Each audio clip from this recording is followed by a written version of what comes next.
One, and we are live, everyone, for a new episode of the Electrek podcast. I am Fred Lambert, your host, and as usual, I'm joined by Seth Wintram. How are you doing today, Seth?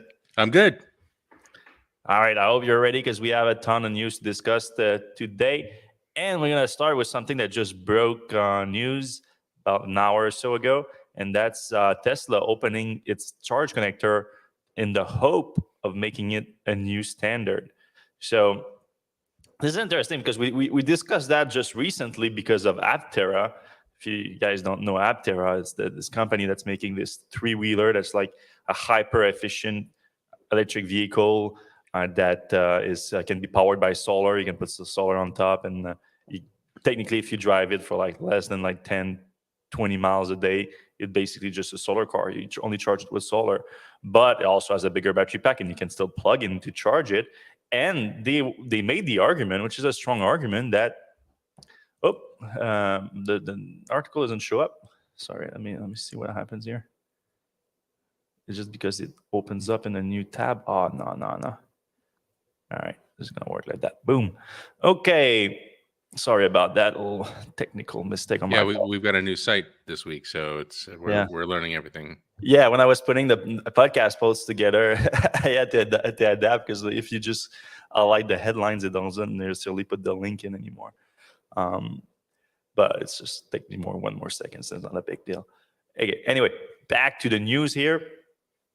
They were making the argument that the Tesla connector, which you see here on the screen right now, and in the background of it, you see the CCS connector at scale, is just a much more efficient solution. It's just a much more elegant design, smaller, easier to handle. And it also happens, according to Tesla, it's twice as capable as CCS in terms of the total capacity. That's news to us. We're going to have to dive a little deeper in that, but you'll understand for a second because we have a lot more information about the Tesla connector now due to Tesla's effort to open it.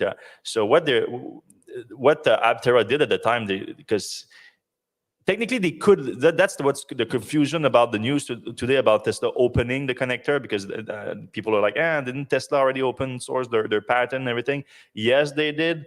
But what Tesla is doing today is a little bit more than that. Like, even though your patent are open source, and of course, there's always a little asterisk over how Tesla open source their patent, because they say they open sources, but they mostly say that we won't sue you if you use our designs or technology, as long as you don't sue us for using your technology, which is not really the sort of things that like Tesla is doing that so that they want to use other people's technology. It's more about they just want to make sure it's a fair game where people just don't start stealing their tech and then suing Tesla for over some patents and technology disagreement.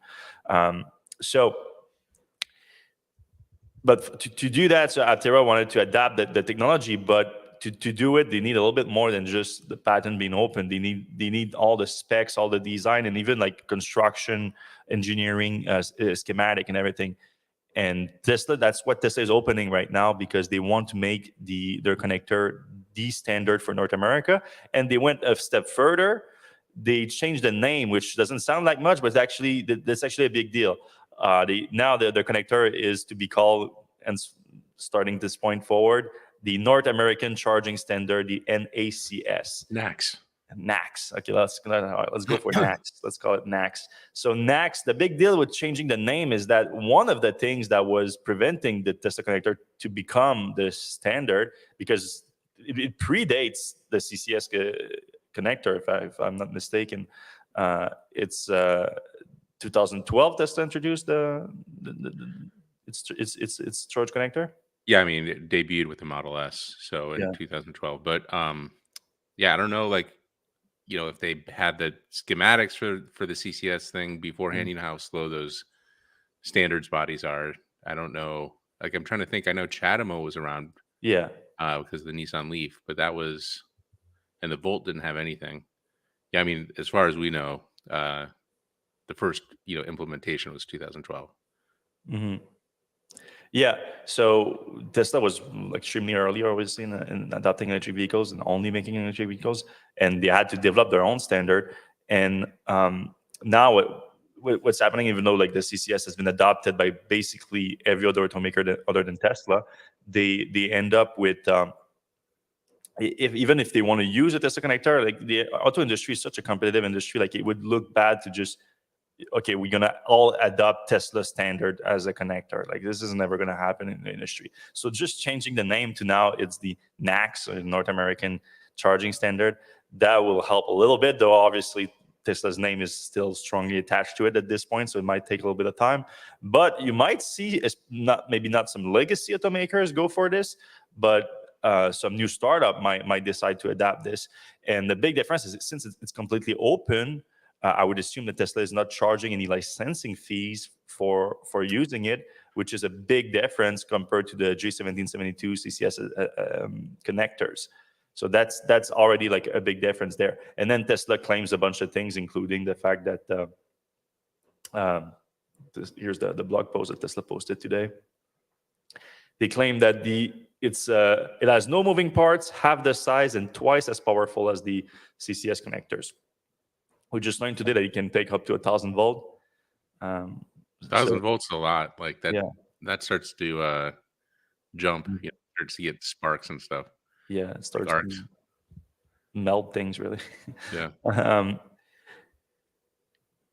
So, and Tesla makes the argument also that the CCS is not really the standard in North America right now. Like the Tesla connector, or now the NACS, is the standard because they have more charging station than CCS, than third-party connectors like EVgo and Electrify America all put together.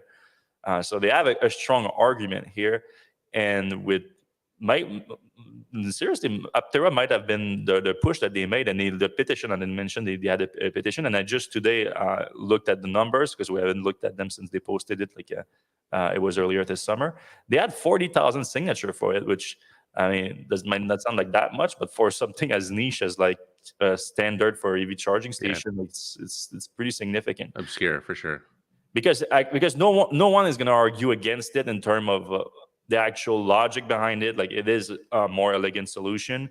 The only downside is really like the problem is like all other Tesla vehicle have all other vehicle other than Tesla have already adopted it. So that's definitely going to be like a big change for them to do it. But you can probably come up with an adapter.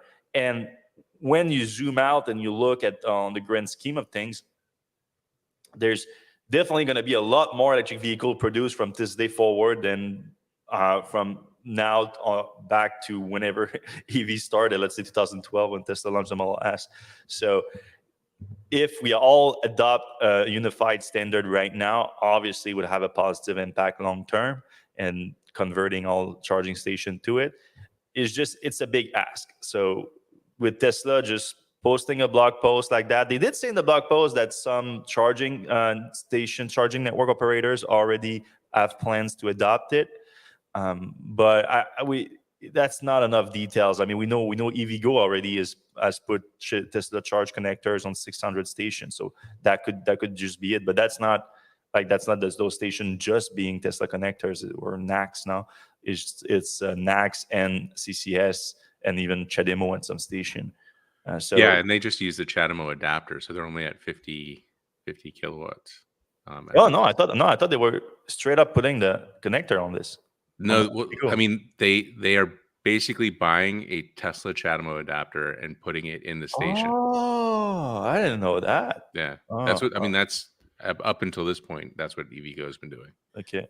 Well, that move will change that at least. Like Tesla is going to actually sell them connectors, I would assume, and you can get the full capacity out of them. That would make sense.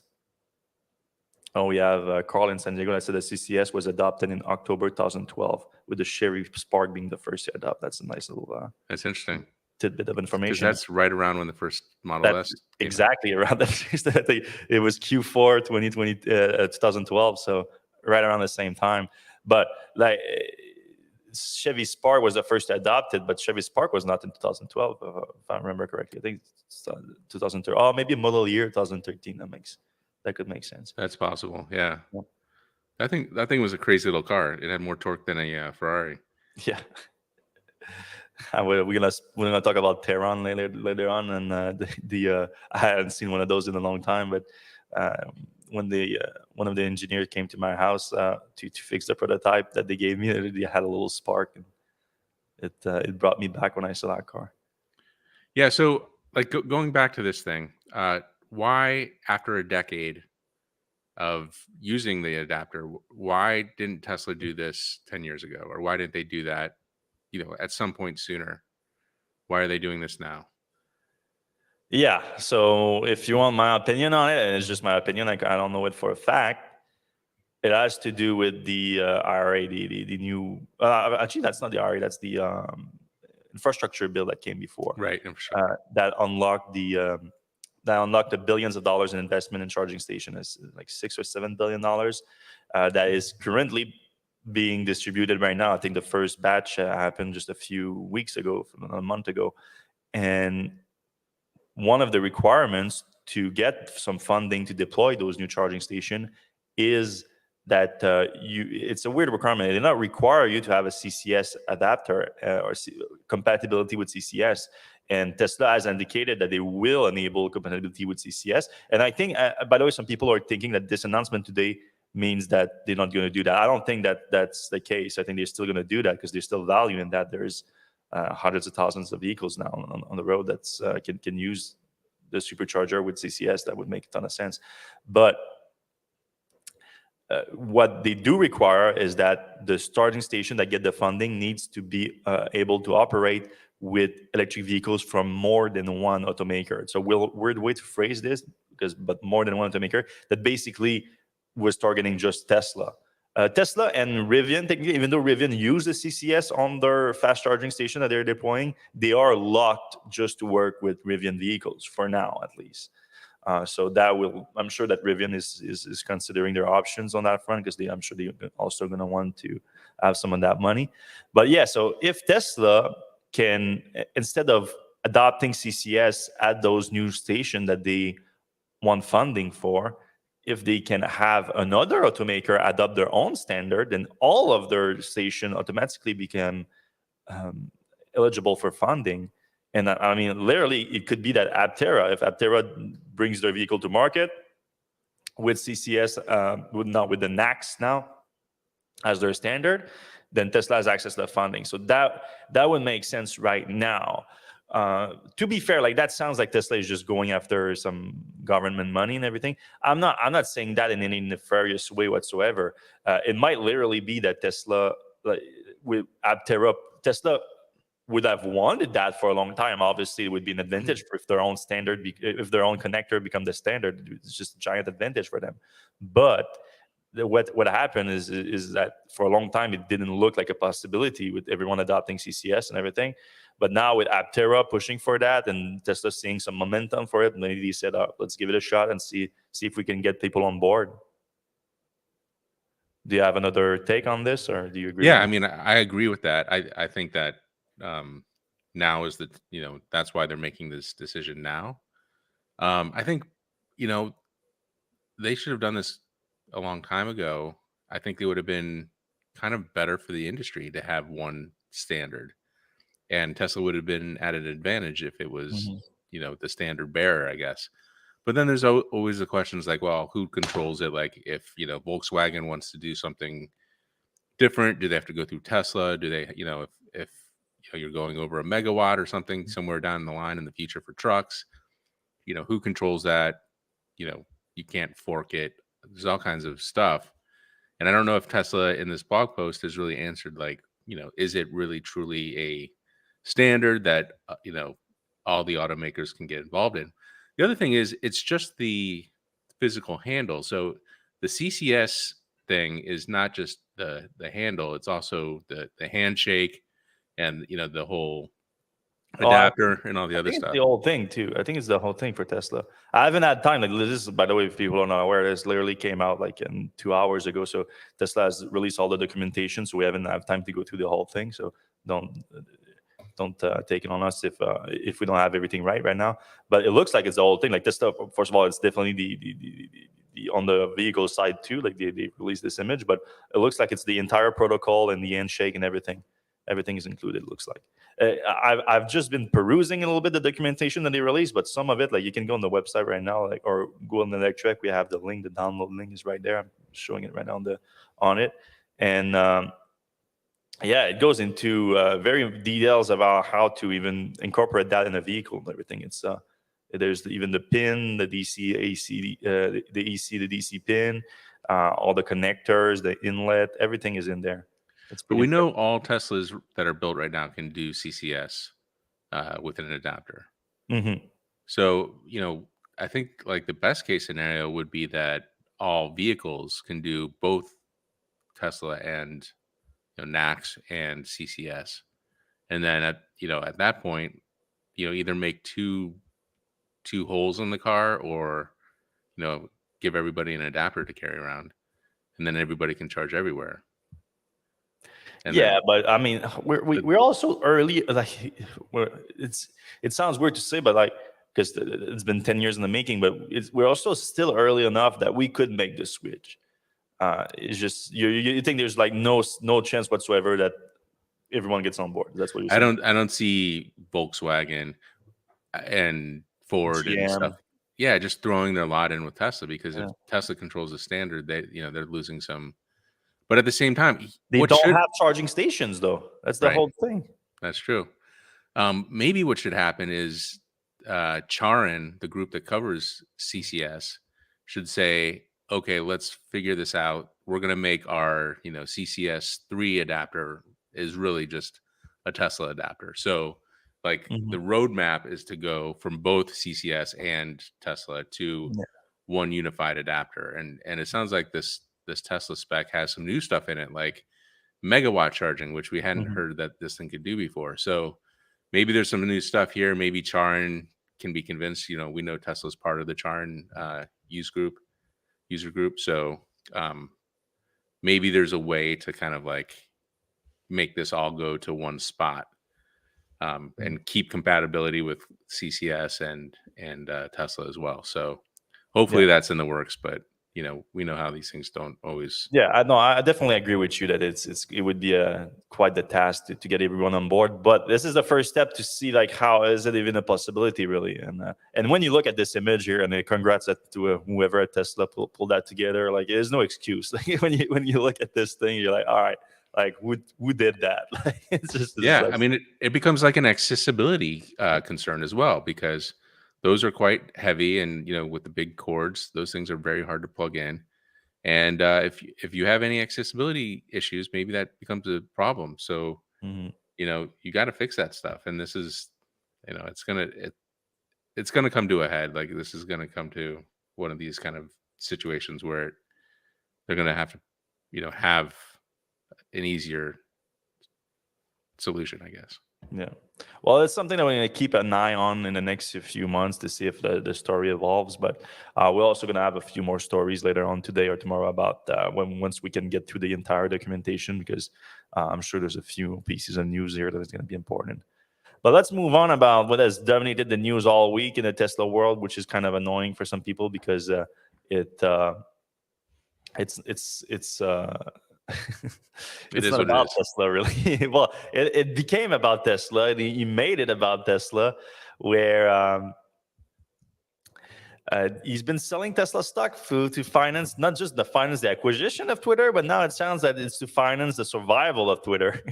And that's how he made it sound. So this week, well, actually, this was disclosed this week, but we learned that in the SEC filing that on last Friday, on Monday, and on Tuesday, Elon unloaded millions of share worth over almost $4 billion of Tesla share, and looks like he basically directly contributed to Tesla stock dropping about 30% during that time by just unloading those share.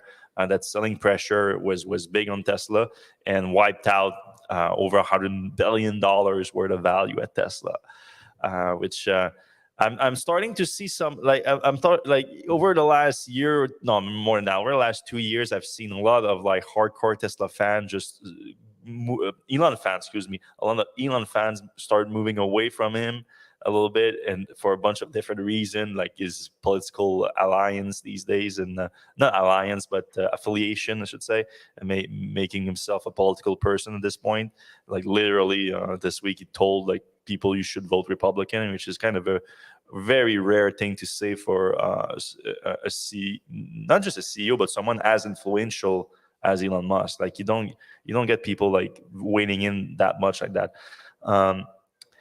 Which I'm not completely like. If I wouldn't be completely against it, because like these people, these super rich people, they actually put money in those elections. Like they put millions of dollars to influence them, and Elon did it in the past. Like, so what's the big difference between actually putting your money to try to influence election and actually using your influence to influence them? So I don't know about that. What I don't like as much is what appears to be his logic behind. I mean, there's two things in it. I don't know if we want to get into that too much, but I find it very interesting because, so in the actual statement when he said vote Republican this week, he said it was because the Democrats have the White House, so it would balance things out.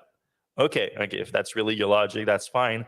But then in other comments that are not like directly political, where he's more commenting on the situation, he seems to say that the reason that he's pro-Republican right now is because the Democrats hates him. And like he said, that the whole Biden situation that happened over the course of like a year and a half and all that. And just this week, he was tweeting at Omar, where Omar was literally like, Omar is so weird. Sometimes he's like not self-aware very much of like, he doesn't realize that when he points out something obvious, he doesn't realize like that in whether how it comes out really, where he said, people are so frustrated that Elon is not recommending to vote Democrats for a party that hates him. And then Elon responded to that like, yes, that's exactly it. So is it to balance the power, or is it because you don't like the Democrats because the Democrats don't like you? I don't know. It seems pretty obvious that he's got a beef with the Democrats right now, both Yeah. with Biden, and then originally it was that woman that told him to F you.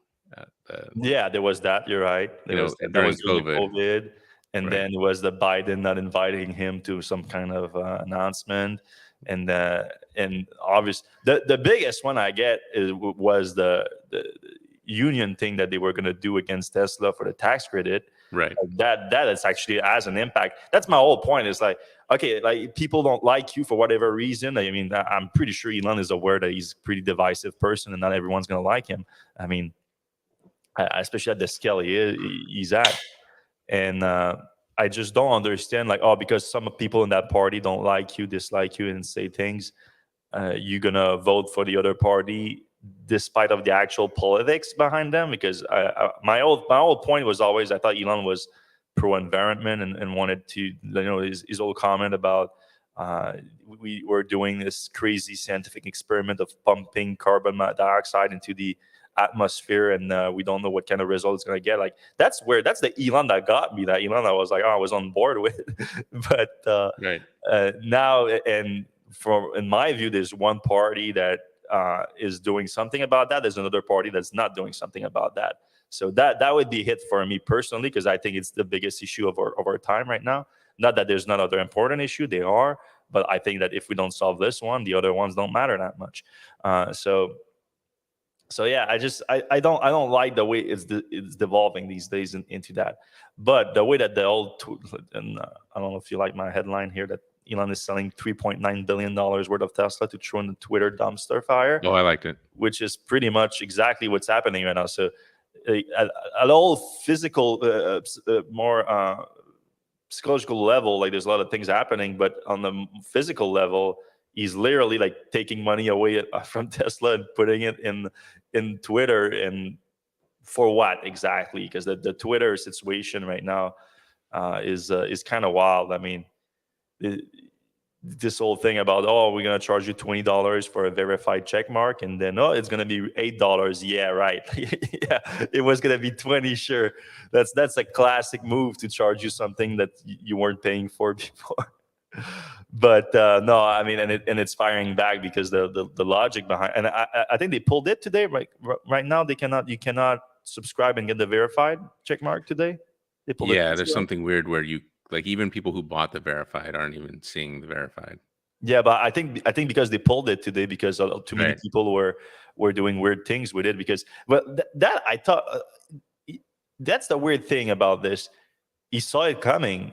He said that. I remember since because I assume everyone was telling him that because it was kind of obvious. But if the goal of the verified buying the verified is to reduce spam bots, and yes, you're going to reduce the number, but you're going to increase the impact of those bots because if not necessarily those bots, but those spammer, because if the person can, instead of having 1,000,000 bots for free, they have like a few bots for $8 a month, but those bots are verified. They're gonna have a much more efficiency rate in terms of whatever scam they're pulling because more people are actually gonna think that it's for real. And sure enough, it's happening. I mean, last week was people faking being Elon and saying some wild things, and Elon banning them or suspending them. I don't know if there's a difference right now. I know that Well, I saw Ethan Zach. Klein. Oh, Zach, Zach got got Zach got suspended hit. or banned? Well, he's currently off, and he had to create a new account. So Really? So yeah, he's probably banned. Banned. What did he do? imitated Elon. He imitated Elon. Okay, yeah, I've seen a bunch of. I've seen people with huge account like Ethan Klein has like millions of followers, and he did it. And I know he said some wild things though, which I don't encourage necessarily, Right. but. Now some people they did Tesla this week. That's the whole Right. thing. Some guy did Tesla real, and it looked like, if you don't know, it looks as real as it gets. But so Especially in the feed, yes, when because you straight up in the feed, yeah, if people are retweeting it and you see it and you don't know what's happening with Twitter, you would think that it's real. And so the whole logic behind it was that last week when Elon was the subject of those jokes, he asked that, okay, if you're doing a parody account, it's fine, but you have to put in the bio that it's parody, which I think was already the case before, to be honest. So like that's nothing new. So Elon was like, kind of stop making fun of me, or at least make it clear that you're not actually me or whatever. But then this week, when the person did Tesla, so that was an example. So if you look at it here, the only thing that you're gonna know from just this view of the tweet that it's not Tesla, and it got me for a second, you got me too, is that it's Tesla real instead of just at Tesla. So that's the only difference here, which is for most people it's not a lot. And sure enough, like that thing got 5,000 the videos got 40,000 hits, and that person was following the rule. If you clicked on the actual profile and you see the bio clearly said it was a parody. So the person was following the rule. They got banned though because Elon changed the rules and said that the parody need to be in the actual name. And I don't know if that's exactly fair because it looks like the account got, well, Elon was like, I changed the rule, and then boom, the account was banned right away. Like, give them a chance to adapt to those new rules. Not that I agree with what the account was doing, to be honest. Like, obviously they were being a little bit malicious, but they weren't doing, they were respecting the rule. They were just right. like making fun of Tesla with making like false statement about whatever the company is doing. So like Elon was like, and Twitter is all about fun now, but unless you're making fun of him or Tesla, really. Yeah, it's kind of a mess. It feels like none of these ideas have been like really just tested or gamed out. It's kind of like, hey, I got an idea. Let's just put it into production. And then, oh Yeah. crap, I forgot about like this one thing. So, like I want to take a step back and like Mhm. this is not good for Tesla.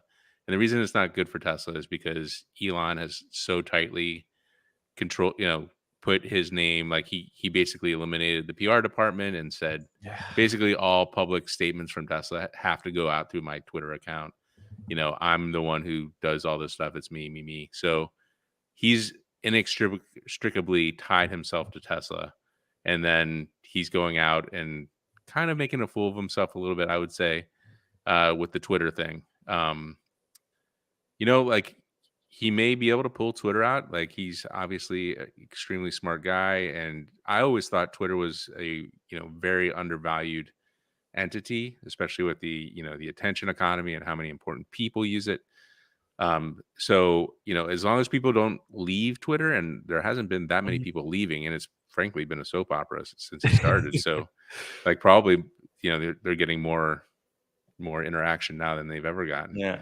So I don't think it's like Twitter's dead. I think Elon's probably gonna make it a pretty weird place for a while, but um, the problem is like His because Tesla credibility, like his credibility is is sinking though. exactly so because he's so tied to Tesla, Yeah.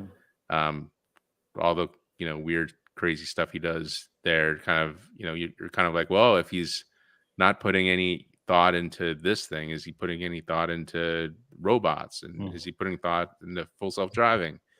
Is he kind of bullshitting his way through all this other stuff? So I think it's a bad thing for Tesla, for Elon to be doing all this stuff on Twitter.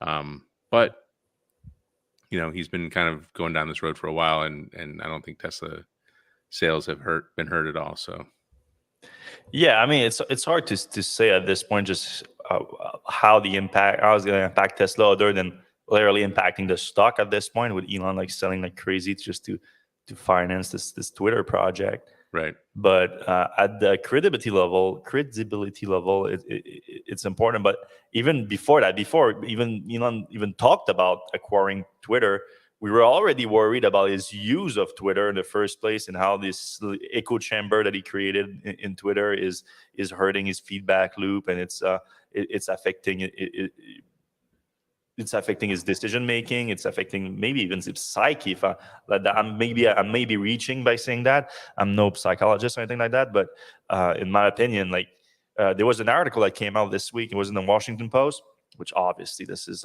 targeting Elon, because like Washington Post is owned by Jeff Bezos, and Jeff of Bezos course. can only think about how can he destroy Elon. Like, I don't know. I'm on the opinion of Joe Rogan on that one. Like Jeff Bezos did it right, where like he's out now. Like he's not. Is he completely out of Amazon? I mean, he's still obviously a huge shareholder, and I think he's the chairman. He's still chairman. Like, so he still has some to do with He's not Amazon. like Bill Gates, where he's Yeah. totally out. But like he bailed out. He got all jacked up on steroids, and he's Yeah. like living up in his yacht with his young bride and whatever. I don't think she's young. I think she might have like, She's hot. That's but important. she's got a lot of plastic surgery. Okay, I haven't seen her in a while, but he's like living the life now. I don't think he's thinking too much about destroying Elon, and I wouldn't say that that article in particular was against was probably not ordered by him or anything like that. It was accurate. The article was going into like some of the super fans' interaction with Elon, and they pulled out the stats of Tesla Silicon Valley Owners Club, I think, Oh my and god, they pulled out an average of 19 replies to Elon Musk per day on average since this summer. it's not 19, normal. and Not and normal. that's not normal in the first place. But then when you consider that, you consider two things. So the account is huge on Twitter, like 600,000 followers or something like that, and it's verified. So Elon sees it, because Elon can only use his account through the verified feed, because it's just too big of an account. So he sees those things popping up on his account a lot, 19 times per day. And you look at those replies, and they're all just praising him all the time. And that's what has cultivated his Twitter account around. Like, obviously, we are blocked, and we don't do that. And a lot of other critics have been blocked.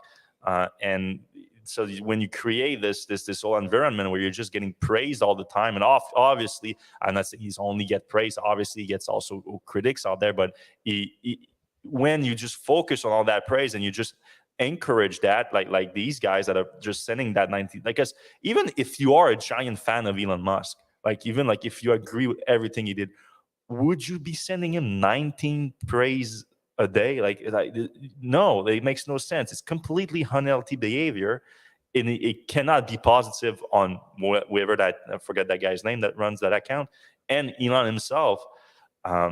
And I still think Elon is one of the most important human being that we have to achieve this goal that we have to accelerate the advent of electric transport. So yeah, I think we should protect his psyche if we can have any impact on it, and our use of Twitter around him is one of them. Well, let's move on because I think I forgot to mention it today, and I apologize to our sponsor EcoFlow. We're gonna fix that right now.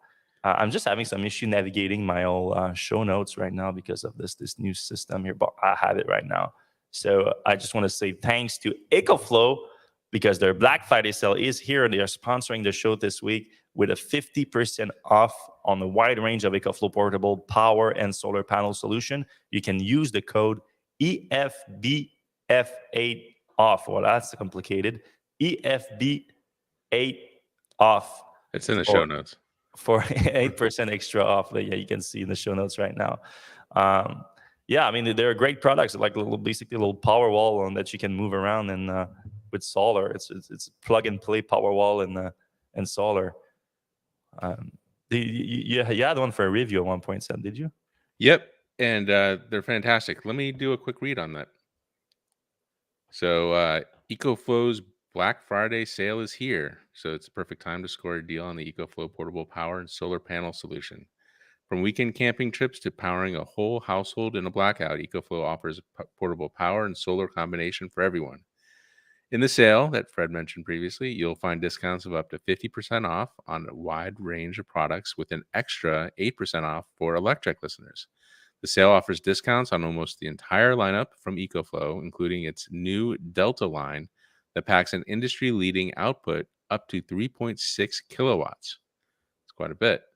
The 3.6 kilowatt capacity Delta Pro is also the world's first portable power station that can be charged by any level 2 EV charging station. You'll also get a free Delta Mini valued at $1,000 for orders over $5,000, or a free River Mini valued at $349 for orders over $3,000. You can check out the sale at the link in the show notes or at ecoflow.com now. Yeah, thank you, EcoFlow, for sponsoring this episode of the Electrek podcast. All right, let's move on from Twitter because we have a bunch of other Tesla news to discuss this week. Yes, we had an exclusive. Tesla canceled a bunch of solar projects and it is scaling back its solar division to a degree.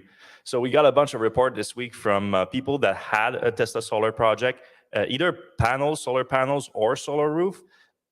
And in different stages, some of them were already permitted, like design done, permitted, like ready for like just give me an install date and things are happening. But then they got an email this week where Tesla, I'm going to quote the email here, I got at this point, like by the time I did the report, I had like half a dozen, but now I have received dozens since my article came out. Thank you for your interest in Tesla Solar. Upon further review of your project, our team has determined that your home is in an area we no longer service. As we cannot complete your order, we have processed your cancellation. You will receive a refund and blah, blah, blah, blah, blah.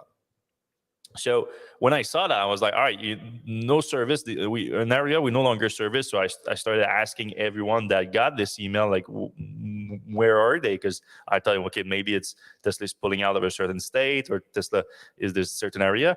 But I couldn't find anything consistent. Like literally, like it's Southern California, which is a massive market for solar. I saw Northern California. I saw Oregon. I saw Florida, all very important like solar markets and not like extremely rural region. I mean, literally the greater Los Angeles area. I saw someone in Glendale, someone in Irvine. Like this just made no sense to me. And from what I'm hearing, there's hundreds and hundreds of projects that have been canceled. And Tesla is apparently literally pulling from those areas. They're not going to service them.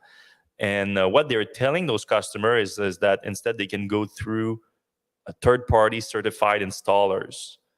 And Tesla has been using that for the solar roof for a while. It's nothing exactly new. They've been certifying people. And we reported earlier this year that Tesla has moved the program also to the solar panels, where Tesla used to, for solar panel installers, which is like most of like the big ones, like Sun Nation and what are the big ones? I'm blanking right now. Sunrun and Vivint and all those. They normally, if they work with Tesla, is like they're gonna install a power wall maybe with it, though Tesla has very limited the availability of those. But now Tesla is even to installers is providing its own solar panels and power walls, and so that and even solar inverters, not because they produce their own solar inverters, to create it, to have third-party installers deploy the entire Tesla solar ecosystem.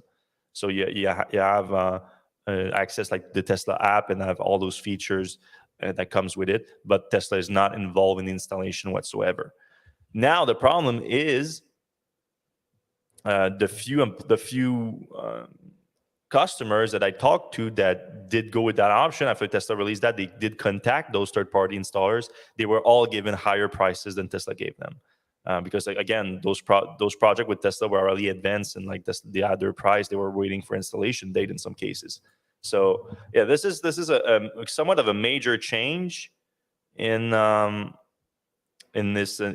Tesla solar strategy, because we saw Tesla having some momentum. Like for a long time, the solar deployment was going down since the acquisition of SolarCity. Over the last year, things were going up. So we thought things are changing and everything, but no, apparently not. This little scale back, though it's a scale back of installation. Maybe the total deployment, if they still count deployment, if they just sell panels and power walls, maybe they can count that. But obviously they are still going to count power walls, but I don't know what's going to happen with solar exactly. So it's going to be something to keep an eye on, but definitely like a change of pace for Tesla in the solar division. A little scale back. This is one of those things where I would like to ask Tesla, like, okay, what are you doing here? What's happening? Because this is a weird move. And it's not the first time we've seen Tesla being weird about canceling some solar contracts, especially with a solar roof and like changing prices and all that. So it would have been nice for Tesla to comment on it, but obviously we cannot reach out to press anymore. And sometimes Tesla reaches, like people at Tesla reach out to you. I know you took a call today from somebody or took a DM today from somebody on the charging standard thing. But we've also gotten some solar stuff in the past from some of the Tesla employees, and I don't know if they're supposed to, if they get Elon's permission to communicate with us. But I feel like this is one of those situations where they should have said something.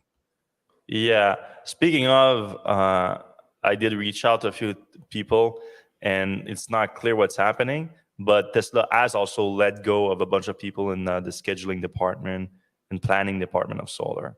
So those are the people that sent out the crews and everything. So yeah, there's a lot of things that point to a significant scale back in solar installations. It's weird because, yes, Elon believes, and I think a lot of other financial people believe, that we're either in a recession or we're going to go into a recession or it's going to get worse or something.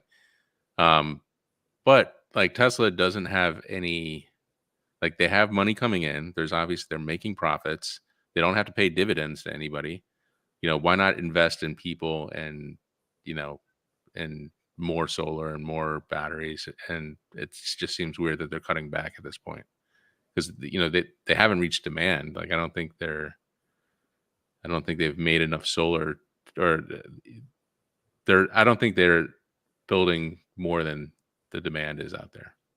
Yeah, me too. I don't understand it, because like, especially if you have the whole process in place already, all the processes are there. It's just scaling with hiring more people and training them and all that. But all the processes are there to make that happen.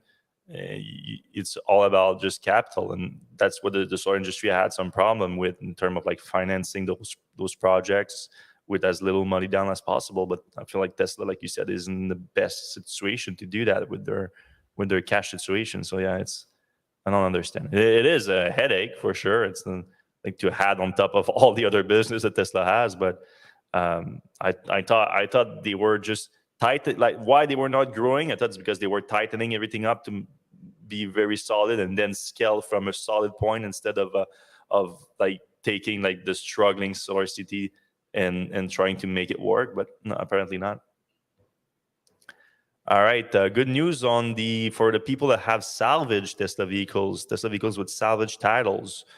Since 2020, Tesla removed access to supercharging and third-party DC fast charging. You could just not fast charge at all with a Tesla vehicle that had a salvage title. And just so people understand here, like obviously Tesla gave like a safety reason for it without giving too many details. They say it's dangerous, whatever. Obviously, with the image I'm showing right now of a salvage vehicle, I'm going to one extreme end of of a scenario, but you have to understand that some vehicles are declared total and they go to salvage, even though they're not that hurt, like that destroyed. These days, like insurance company will declare something total pretty quickly, especially in expensive vehicles that a little body works are very expensive. That happens a lot. So a lot of people were very frustrated because they felt like they were just killing the value of salvage vehicles. And people that put back salvage vehicles together in good conditions, they're recycling. That's what they're doing. Like they're just keeping electric vehicles on the road. That's a good thing for electrification, a good thing for the environment. And Tesla just um, hit them pretty hard with that. But what we learned this week, at Electrek, we obtained some internal communication that Tesla gave to employees for a new process, a new two-step process where they combine the already existing high voltage battery inspection that Tesla can offer with a new salvage title vehicle fast charging safety inspection. So once you get both of those, Tesla can re-enable DC fast charging, so give you access back to the Supercharger network or third-party DC fast charging station, and as long as you pass the inspection and the DC fast charging test with it. We don't have any details on how much that's going to cost and everything, but I don't expect it to be too expensive. And the good thing too is that Tesla is going to do the test, do the inspection, and if they are like, okay, you passed it, they do a DC fast charging test. They re-enable your DC fast charging, do a DC fast charging test, regardless of the result of that test. If you have been deemed okay by the inspection, you're gonna be re-enabled. So if something doesn't work with your supercharger, you might be able to do third party or something like that. If Tesla does the inspection and finds that something is not okay, they will offer to replace those parts to do the repairs. Of course, at your cost, obviously, but still, at least there's a clear path to re-enabling DC fast charging and including supercharging. So great news for Tesla tinkerers with salvage title vehicles. Yeah, our friend of the site, Jason Hughes, seemed to be pretty excited about this opportunity for him. Yeah, I guess salvage people all over are going to be in good shape now. yeah, rich rebuilds too, and people like Right. that. All right, it was earnings week this week for a lot of automakers, including Rivian.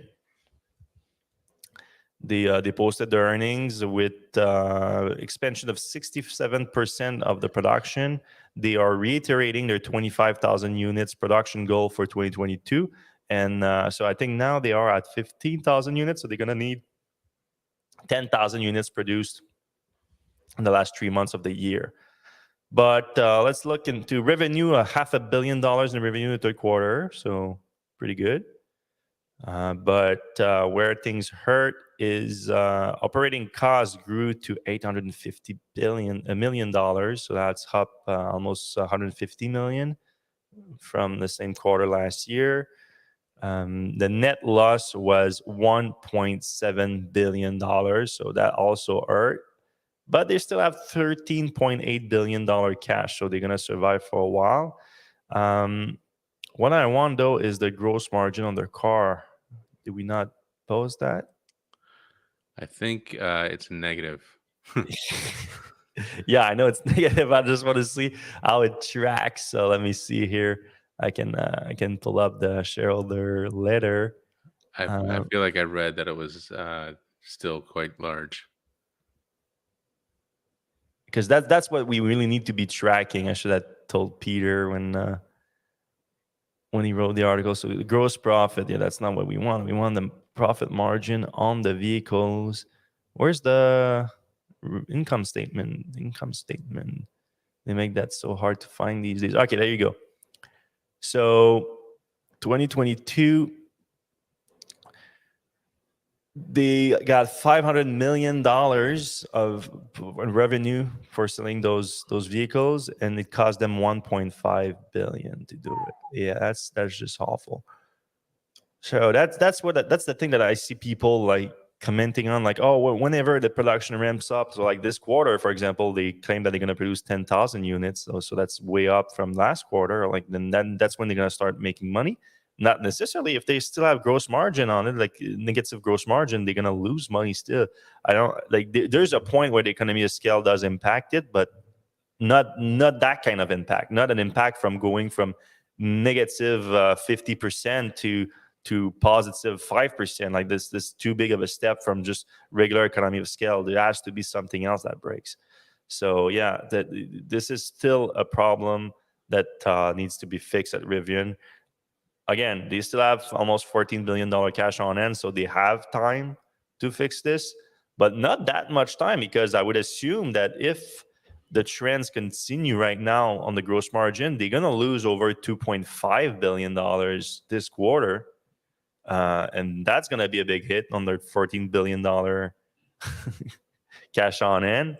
Yeah. And the question is, why can't they, make a car at break even, or why can't they get closer to break even?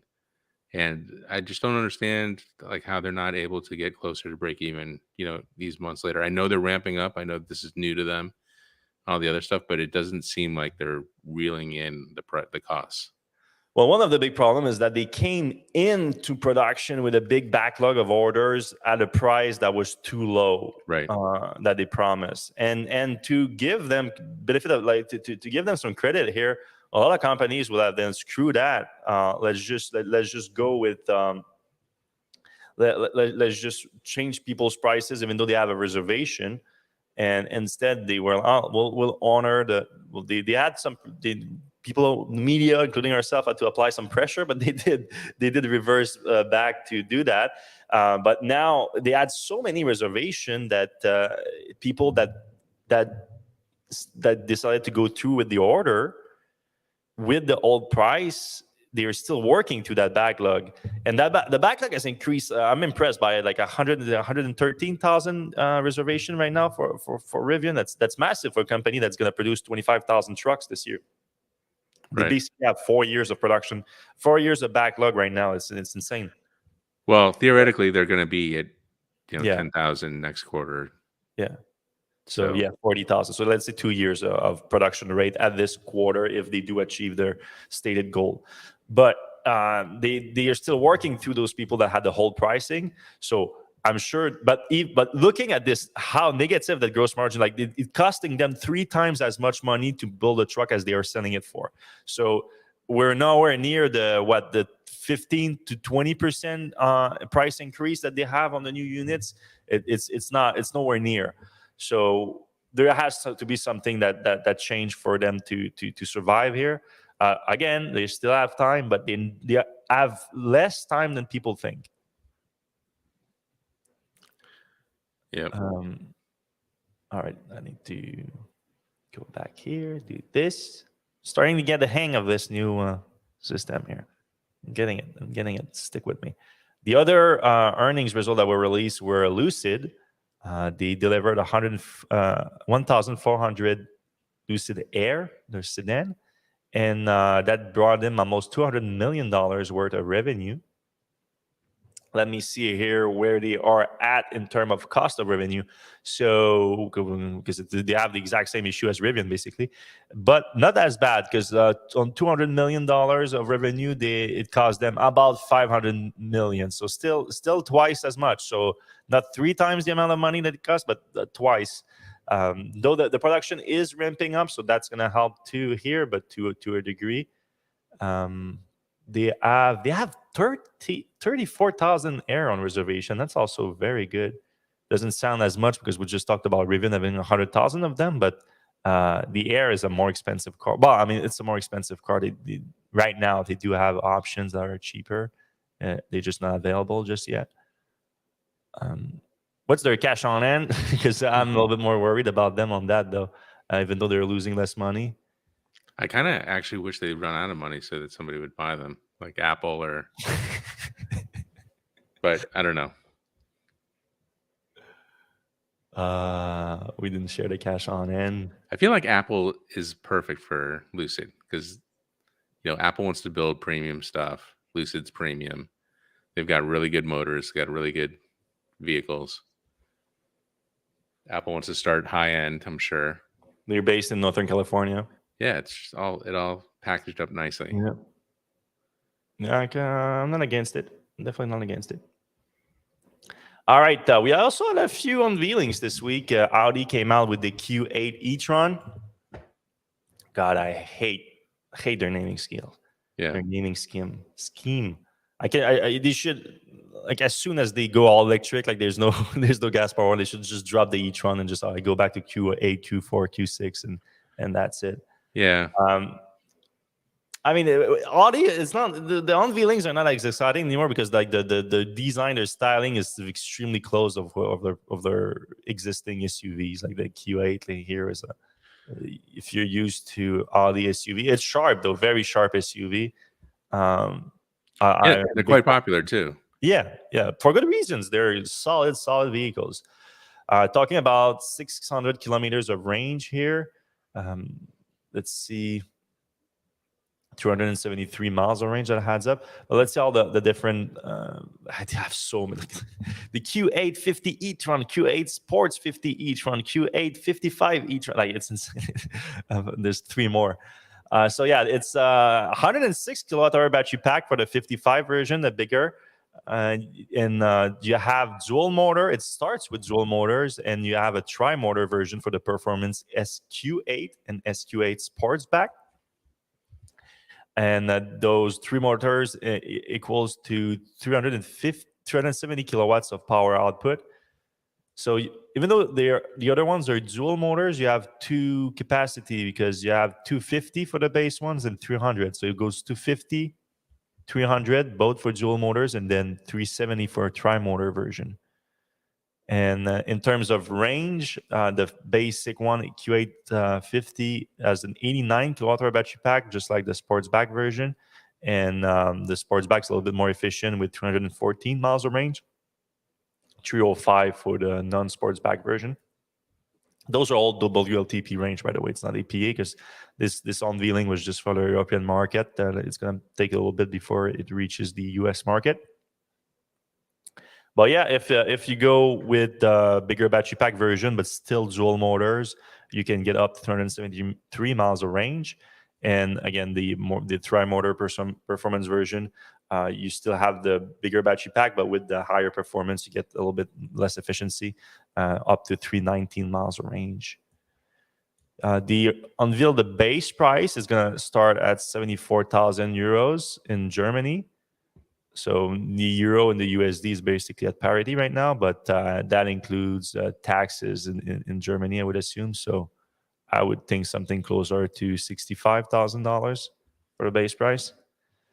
But you're gonna probably be able to get that up to $100,000 if you go with the tri-motor version with the bigger battery pack. We should probably get some time with that car, I guess, in early next year or something like that. Yeah, I would imagine. It seems like one of the top ones out there. And the tri-motor, that's that new what is it called, PPE? No, it's that new platform that PPE is the platform with Porsche, but I wasn't aware that as far as I knew, only the GT was that. I didn't know that. I thought the tri-motor was on the PPE, but maybe not. Maybe I don't see it at first glance from a report. But it was not the only big electric SUV to be unveiled this week. The Volvo also came out with the EX90 electric SUV, which is dubbed the safest vehicle that it has ever produced. And if you know Volvo, they're known for their safe vehicles, so that's a big deal here. Seth, I'm gonna let you talk about that one because I think it caught your eyes this week, right? Oh yeah, for sure. So I'm in the market for a Rivian R1S, and when I originally put down for it, Rivian said, "Hey, it'll be around late 2022." Well, it's late 2022 right now. It's not coming anytime soon. The latest that they put me on is late 2023, so I'm a little bit worried that's even going to slip further. And this thing comes out in late 2023, so maybe I'll have a look at this one. It's got some really good specs. I think looks really nice. It's not insanely priced. It's what, 80,000, I think, is the starting price. Oh, I don't know. It's got a bunch of LiDAR stuff. It's going to do a bunch of self-driving. It does a lot of cool stuff with like, if your eyes start to wander, it like Scooter mentioned that on the preview that it even knows if you're intoxicated, which I don't want to comment on my You my. would never get I in would your car. never, exactly. So I just think that's some really cool stuff. Really cool technology went into this, and it's a great size. So we're looking for the third row thing. Big frunk, big Yeah, here we storage at the back. will see it here. And it's funny, it kind of looks like, I don't know if you saw this inside, but it looks really Model S-y inside, like with that old Oh wow, yeah. vertical screen and stuff. And it's all super minimalist, a la Tesla. Is Volvo going with the Android Auto like Polestar? Yeah, so Volvo's full into Android Auto, so you get that like really good maps thing, and then you get all the apps that are in the App Store, which isn't amazing selection right now, but at least there's like a way for people to build apps. And as more companies jump into Android for auto, like Ford, I think is all in. Mhm. So it's gonna be a lot of cars. I think Dodge is actually all in as well, or the Chrysler Group, and there's a bunch more coming. So theoretically, there'll be a huge market for these apps. So more apps will be built, and there'll be some cool stuff out there. Mhm. So So here are the specs right here. The same specs as the e-tron that we just discussed, the Q8. Up to 600 kilometers of range, 273 miles. That's again WLTP. 10 to 80% charging in under 30 minutes. Dual motor version will be powered by 11 kilowatt hour battery pack. Basically the same specs as the Q8 e-tron. It's very similar, similar. yeah. 280 kilowatt hours, like basically the exact same spec of the top end of the e-tron. Bidirectional charging, including plug-in charge. Yeah. When you said it's coming 2023, you sure that's US? That's Well, that's what my reservation says. So well, those are always correct. So right. I've never seen a reservation that was not accurate on the timing of deliveries. Speaking of other vehicle that we don't know exactly when it's going to come, but it's going to be awesome. It's the Theron Reever, an all-electric ATV. I had the chance to play around with the prototype last weekend. We got the exclusive here at Electrek, and it's not because we are the coolest and best EV publication out there, which we are. It's because they are basically my neighbors. The company is based here in Shawinigan, and they developed this really cool electric ATV. And there are a bunch of electric ATVs out there already, but there's none of them have been really built from the ground up to be electric. A lot of them are just converted. A lot of them have lead acid batteries, which that's no business in an electric vehicle in 2022. And yeah, so they're not they're some of them are like more like here in this image you see the Cyberquad for kids. It's basically that, just a little bit more blown up and maybe a little bit more powerful, but certainly not as powerful as the Reaver, which has a 52 kilowatt motor in it. And what's impressive too is that they managed to keep that vehicle lighter than an equivalent in size ATV, gas-powered ATV, which normally is the contrary for electric vehicles. But they really by designing everything from the ground up, they were able to save a lot of weight. And I'm not saying that ATVs companies are lazy or anything like that, but there's not as much innovation as maybe they should be in the ATV market. So when a startup very nimble is entering that space and they're smart about it, there's a way to innovate here. And I think they did that at Theron, and they did something pretty cool. Because the other thing that is unable going electric with an ATV is that people use ATVs for different reasons. Like you just want to have fun with it. You just ride around at full speed and whatever. Like that's one use, and you can definitely do that with a Reaver. But it's also, you can be a workhorse. Like here, the reason why I want it is like I have a nice little piece of land here, and I have work that I need to do.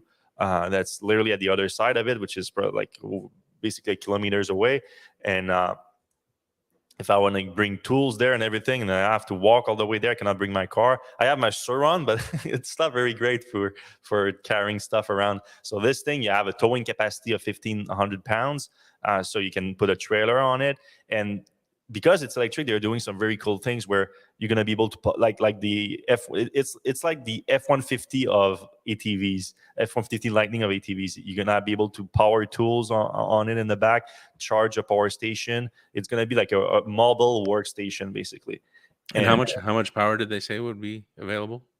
They haven't confirmed it just yet, but it's going to be enough to power some power tools. That's cool. They haven't finalized exactly what that's going to look like, but the whole system is built around enabling that with the software update soon. And yeah, so you can do both. You can do have fun and have it as a workstation at the same time. And then with having the battery pack there, you can also they designed it so that they're gonna be able to plug custom made accessories for the Reever. We're talking about like it's not a snowplow, a snowblower. You're gonna be able to attach a snowblower in the front, and it's gonna be an electric snowblower attached, powered by the propulsion battery pack of the vehicle. So a full electric, like mini snow. Not actually mini; it's still a big one, but not like the front loaders one. They are also talking about self-powered trailer where it has a small electric motor in it, and you attach it to the Reever, and you basically turn your Reever into a 4x4 or a 6x6, because you can also have it as a dual motor. And you basically have like just a super strong of a pulling machine. And they are even talking about putting solar on that trailer so you can self-charge for people that are actually going on trip on ATVs, because that's not a big part of the market, but some people like to do it, so that will enable that. Instead of like, it's the equivalent of, you see people carrying like jerry can of gasoline on their ATVs. The trailer with solar is going to be the equivalent of that, which I think is pretty cool. But yeah, they've done some cool things. They inspired from Tesla, where the first prototype had a Tesla battery pack in it, like battery modules. They used battery modules from a salvaged Tesla, and so they got inspired by the modules for their own modules that they've designed, and they managed to fit a 20 kilowatt hour battery pack in there. So that's pretty significant. In terms of range, I mean, it's hard to talk about range with an ATV because it completely depends on how you use it. You can go like crazy with it, or you can just like slowly go around your land to work with it. They're talking about 190 kilometers of range, about 110 miles of range. But again, that doesn't mean much. But 20 kilowatt hour battery pack, it's massive for this. Like you're able to use this for a whole week without charging it. And if you charge it, you have level 2 charging, J1772. You can recharge it about 3 hours. Top speed 100 kilometers an hour, 62 miles per hour, which is faster than you want to go on Crazy. Those. Yeah, and depending on where because that's the thing, you don't really want to use these on the road until that. You're gonna want this off road, because on the road, with the giant tires and everything, they don't feel great on the road. So yeah, that kind of speed off road in the forest and things like that, it's insane. In terms of pricing and availability, it starts at $14,000 USD. For the 10 kilowatt hour version. So you have the 10 or the 20 kilowatt hour version. If you want to upgrade to the 20 kilowatt hour version, that's 17,500. And then you have an option for your second motor, which is a bit expensive. If you want to go with the second motor, it's $4,000 to add on either one of those versions. So I'm super excited about it, and I want to encourage the company too, because they're local, and I think they're a very cool company. So I did place an order for it. If you have to place a refundable deposit, $450 to get a reservation, and they already have some in customers' hands right now. But they're moving. They have a financing round right now that they're trying to close to move to volume production. So they only plan to make about 100 next year. That's not a ton, but those are going to be actual production version. And then they're going to move to a higher production in 2024. So if you want to have your name on the list, you need to place a reservation right now. But yeah, some deliveries next year for sure. All right, that's pretty much it for all the news this week. You can check out the video about it. I posted a video with a lot more details on our YouTube channel right now if you want to go check it out. All right. Questions? Well, let's move in quick because we're already 108. Yeah. Love the new Electrek web design. Yeah, thanks to everybody who helped with that. We're still tightening things up a little bit here and there, but I think it's better overall, much faster on mobile as well. Patricia Bass. So EVgo, et cetera, will have the adapter for Tesla owners, but not vice versa. Tesla chargers will not adapt to other manufacturers. I don't know if we know that yet, Yeah, but it doesn't seem like with this, like we kind of assumed that they were going to do something, but not this. So with this, it seems like the chances of adapters for U.S. market have gone down. But Tesla has said they're going to charge cars in the they U.S. So. literally said that they're gonna have CCS compatibility at their charging station in the US. So I did not take this as a change of plan on that. I think this is like a one more thing on top of it. But I might just be assuming that too, and Tesla is actually is the if we're right about the funding, like the incentive things, that might be what is happening. But I'm still hopeful that the plan is remains to also have CCS adapters and CCS compatibility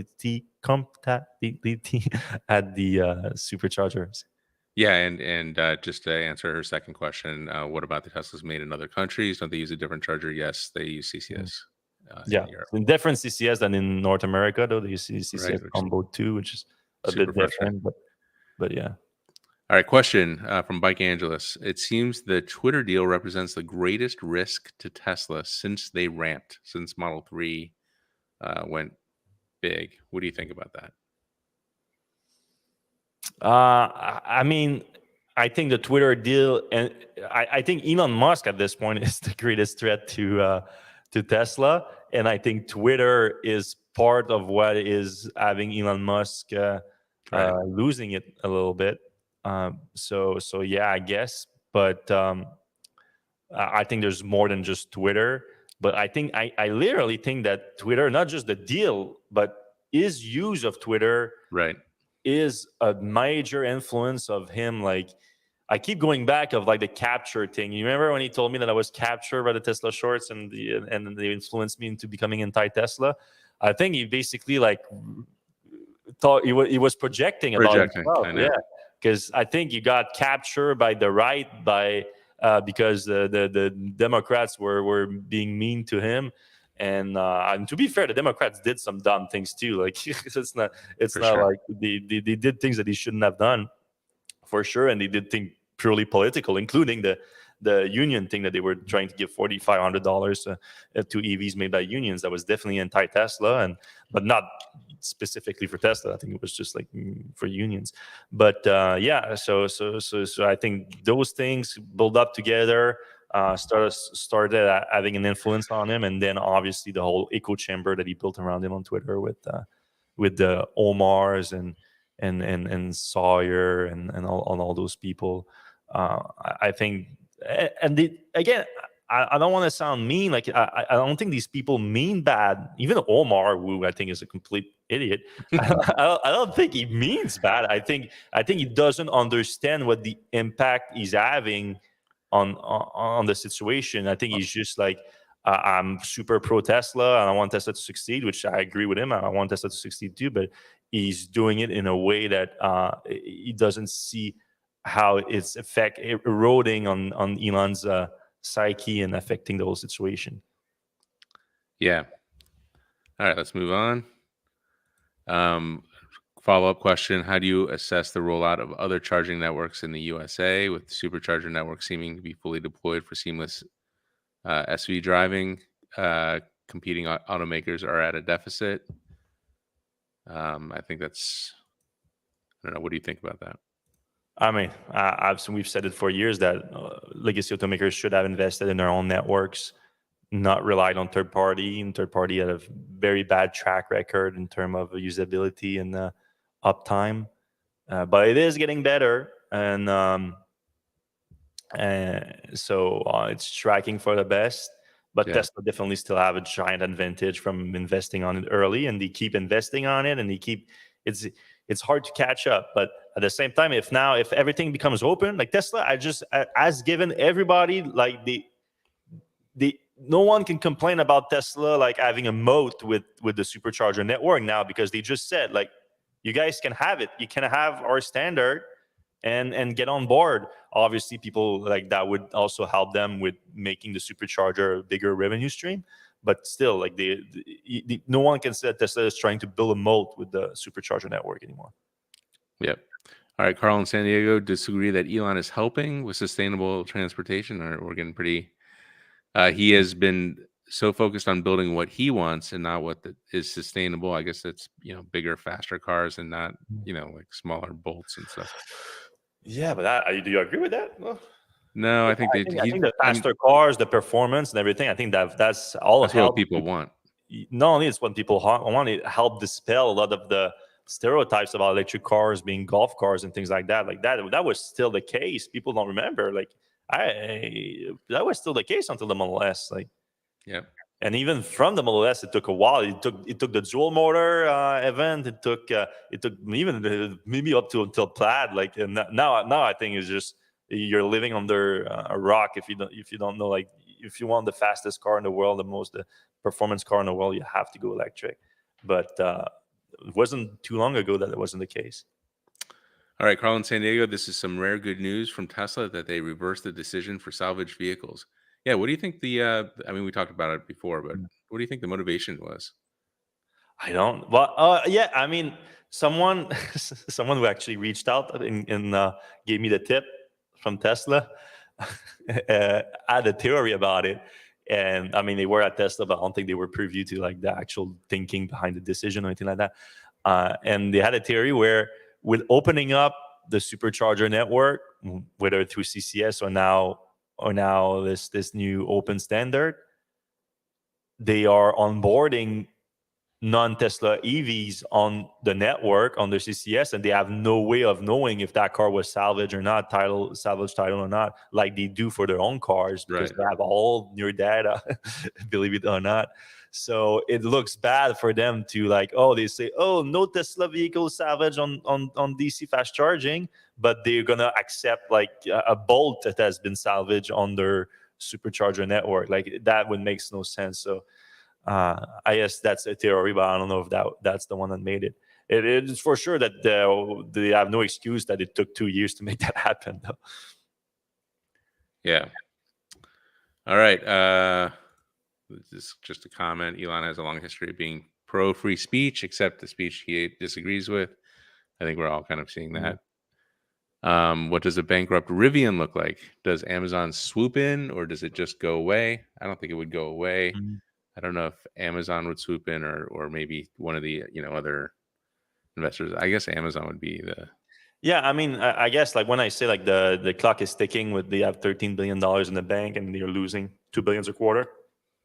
That's just like with the reserve money that they have, they could still raise more money, and Amazon could come in and help. So, yeah, I'm saying it's a problem, but obviously I'm not like predicting that Rivian's going to go bankrupt soon. I'm just saying that it's something to keep an eye on, because we live in a capitalistic world, and if you want the vehicle program to succeed, it has to be a profitable vehicle program. There's just no way around it. All right, 2 more questions. Joel Sapp says, Seth, what do you think of the EV9? This is in regard to the Volvo that I put an order on in case the Rivian doesn't. Did you not reserve that one? So the EV9 is not available for reservation yet. Kia EV9. Really? So the final form hasn't even been announced. There's at the LA Auto Show last year, Kia showed off a prototype, and it's way too funky to be close to final. But I don't know when they said that they're going to have they're going to be on the streets in 2023, and they haven't released it yet. So I don't know when that's going to drop, but knowing Kia, it's probably going to be in the $50,000, $60,000, $70,000 range. So that'll be something to watch as well. That's definitely on my radar. And then the last question, just got a call from a local service center asking me if I wanted a Model Y. I am concerned that Tesla has a demand problem again. I mean, I don't know where you're located, Francois. Like that, it's more of an allocation thing. Like, yeah, whatever. Like, literally, could be someone that canceled their order last minute, and now they have a vehicle available, and they're looking for someone that's willing to take that specific configuration right now. So I wouldn't be worried so much about it like that.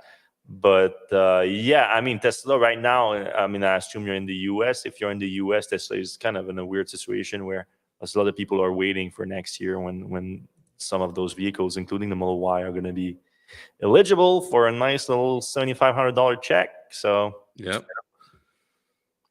all right, that's pretty much it. Yeah, I have an accent. You have an accent too, brother Dave Seattle. Everyone has an accent. I'm trying to do my best. It is my second language.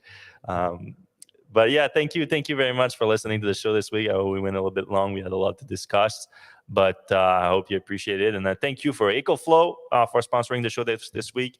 You can use their code. I had it right here. You can look at the description of the show though, because it is a weird one. EFBF8 off for an extra 8% off, and that's on top of their Black Friday sale of 50% off. Yep. Up to 50% off. Yeah, so like, yeah, go get it. If you need a power station, go get it right now. And we're gonna see you same time, same place.